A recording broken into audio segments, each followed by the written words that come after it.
Comment vivre une relation amoureuse épanouie? Je suis la coach Belle Elisabeth, coach en relation amoureuse et auteure du livre Les bandits en amour. Mais comment vivre cette relation amoureuse dont tu as toujours rêvé, dont tes proches en parlent et toi aussi tu veux vivre pareillement?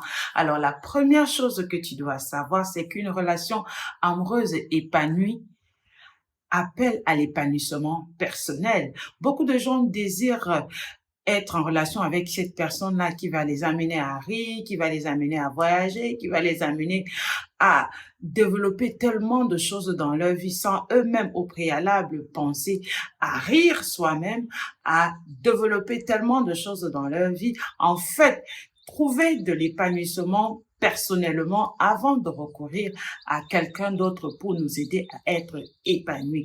Alors, ne tombe pas dans ce piège. Toi-même, travaille premièrement à ton épanouissement et cette autre personne viendra t'aider à accélérer ou alors à aller à une autre dimension. La deuxième chose que tu dois observer quand tu veux entrer dans une relation amoureuse très épanouie, c'est les valeurs de la personne. Beaucoup de gens entrent dans des relations avec des personnes avec qui ils ne partagent pas beaucoup de choses ensemble, c'est-à-dire les notions telles que la fidélité, les notions telles que l'abstinence, les notions telles que la tendresse, la douceur et tout le reste. Ces personnes ne partagent pas ces notions-là, mais quand même, vous vous dites qu'au nom de l'amour, on va se mettre ensemble, il va changer. Ce n'est qu'une question de temps. C'est l'erreur qu'il ne faut surtout pas commettre. Il faut observer avant de s'engager. La troisième chose qu'il faut prendre en considération, c'est de savoir connaître, n'est-ce pas, les objectifs d'une telle relation. Tu veux être dans une relation épanouie, mais il n'y a aucun objectif dans cette relation. Tout ce qui compte, c'est je l'aime, je suis amoureux et on sent que ça matche bien entre nous.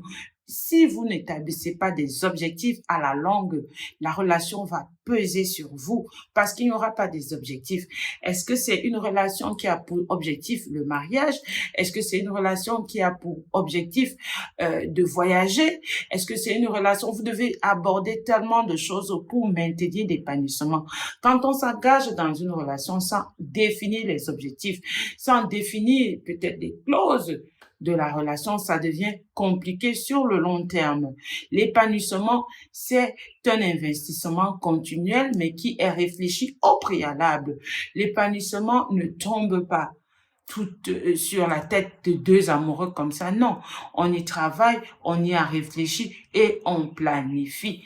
Si tu as aimé, like. Si tu as aimé, laisse ton commentaire. Surtout, n'oublie pas de t'abonner à ma chaîne YouTube.